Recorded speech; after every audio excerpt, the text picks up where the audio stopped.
Talvez o maior inimigo não seja o diabo, mas a mentira que você acreditou sobre quem você é em Cristo. Neste vídeo, eu vou te mostrar, à luz da Bíblia, o quanto você é valioso e capaz em Cristo. E no final, vou revelar o conhecimento mais importante que você precisa para viver como um verdadeiro vencedor em Cristo. Vamos começar. Pedro não começou como um vencedor. Ele era impulsivo, inseguro, limitado, um pescador comum tentando sobreviver. Mas Cristo não chamou Pedro pelo que ele era, chamou pelo que ele poderia se tornar.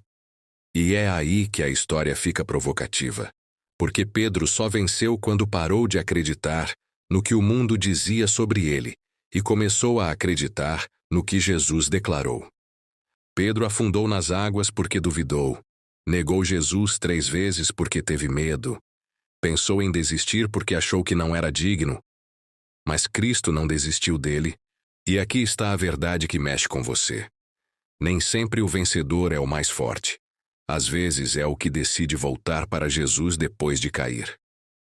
Foi depois do fracasso que Pedro encontrou sua verdadeira força. Foi quando ele chorou amargamente que Cristo o levantou.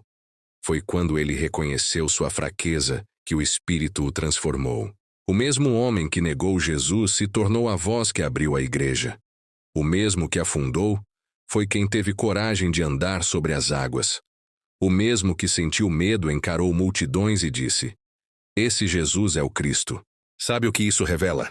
Que Cristo não escolhe vencedores, ele faz vencedores. E Pedro é a prova viva de que quem se entrega a Cristo pode ser transformado radicalmente. E agora vem o ponto mais provocativo. Se Pedro, com todas as falhas dele, venceu em Cristo, qual é a desculpa que você está usando para não viver o propósito que Deus colocou dentro de você? Marcos não começou como um herói da fé. Na verdade, ele começou fugindo. Quando as coisas apertaram, ele voltou atrás, abandonou Paulo e Barnabé e foi considerado fraco demais para a missão. Marcos era aquele tipo de pessoa que muita gente olha e diz: "Esse aí não vai aguentar." Mas é exatamente aí que Cristo entra. Quando ninguém mais acredita, ele chama para vencer. E aqui vai a parte provocativa. Marcos é a prova de que Deus não desiste de quem o mundo descarta. Paulo, um dos maiores apóstolos, perdeu a paciência com ele. A equipe de missão se dividiu por causa dele. O rótulo: immature, indeciso, não confiável. Mas Cristo não viu um fracasso. Cristo viu um escritor do Evangelho. Cristo viu alguém que seria transformado pela graça. Cristo viu um vencedor em processo. Barnabé acreditou nele quando ninguém acreditava. Pedro o discipulou como um filho. E o Espírito Santo o moldou até que aquele jovem inseguro se tornasse tão útil, tão preparado, tão cheio de Deus, que o próprio Paulo, anos depois, disse: "Tragam Marcos porque ele é muito útil para mim." Sabe o que isso significa? Que o Deus que transforma histórias pegou o garoto que desistiu e o fez escrever um dos relatos mais poderosos da vida de Jesus. O que era fraqueza virou ministério. O que era medo virou missão. O que era dúvida virou legado eterno. Agora deixa eu te provocar de verdade. Se Marcos, que desistiu, voltou, o que está te impedindo de voltar também? Você não é definido pelo seu passado. Você não é definido pelo que disseram. Você é definido por Cristo, e Ele decide levantar vencedores. Aqui está um texto persuasivo e provocativo sobre Jeremias como vencedor em Cristo, com força emocional e impacto para vídeo. Jeremias não parecia um vencedor. Ele mesmo disse: "Sou apenas uma criança, inseguro, sensível, chorão." Alguém que aos olhos humanos jamais carregaria uma mensagem tão pesada, mas Deus o escolheu exatamente assim. Exatamente frágil, exatamente improvável, para mostrar que a vitória não depende da força do homem, mas do poder de Deus. E aqui vai a parte provocativa. Jeremias venceu não porque era forte, mas porque não fugiu do chamado. Enquanto todo mundo queria ouvir mensagens agradáveis, Jeremias teve coragem de dizer a verdade. Ele pregou quando ninguém queria ouvir. Ele continuou quando ninguém o apoiava. Ele ficou firme mesmo quando suas lágrimas molhavam o chão. E isso revela algo profundo. Vencedor não é quem nunca chora. É quem continua obedecendo mesmo chorando. Jeremias foi ridicularizado, preso, perseguido, rejeitado pelos próprios líderes. O mundo disse que ele era um fracasso, mas Deus disse: Antes de te formar no ventre, eu te conheci e te constituí profeta. E o que Deus estabelece ninguém desfaz. O segredo da vitória de Jeremias não estava nele. Estava no Deus que o chamou, no Cristo que viria, no propósito que o sustentava. Ele venceu porque permaneceu. Ele venceu porque acreditou mais na voz de Deus do que na voz das pessoas. Ele venceu porque não se calou quando o mundo queria silêncio. Agora deixa eu te provocar. Se Jeremias, com todas as dores, pressões e lutas internas, permaneceu fiel, qual é a desculpa que você está usando para não viver o propósito que Deus colocou em você? Se Deus fez de alguém tão quebrado um vencedor, o que te impede de ser o próximo a se levantar? A verdade é que Deus não procura perfeitos. Ele procura disponíveis. E quem se entrega, se torna vencedor.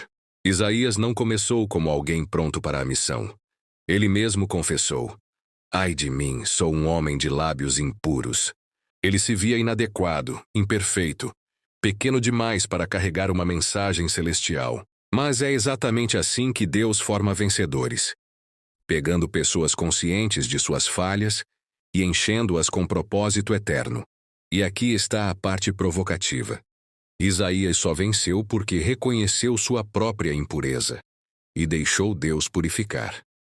Enquanto muitos profetas se apoiavam na posição, Isaías se apoiou na presença. Sua vitória começou no momento em que ele viu o Senhor exaltado, alto e sublime, porque quem enxerga a glória de Deus entende o tamanho do chamado e o tamanho da graça que sustenta o chamado.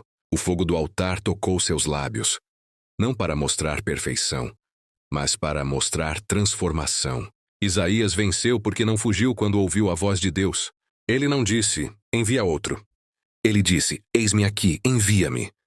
Esse é o segredo dos vencedores. Não é ser forte, é ser disposto. Não é ser capaz, é ser disponível. Não é ter tudo pronto, é deixar Deus preparar. E agora eu preciso te provocar. Se Isaías, com seus lábios impuros, foi purificado e levantado, por que você ainda acredita que Deus não pode te usar?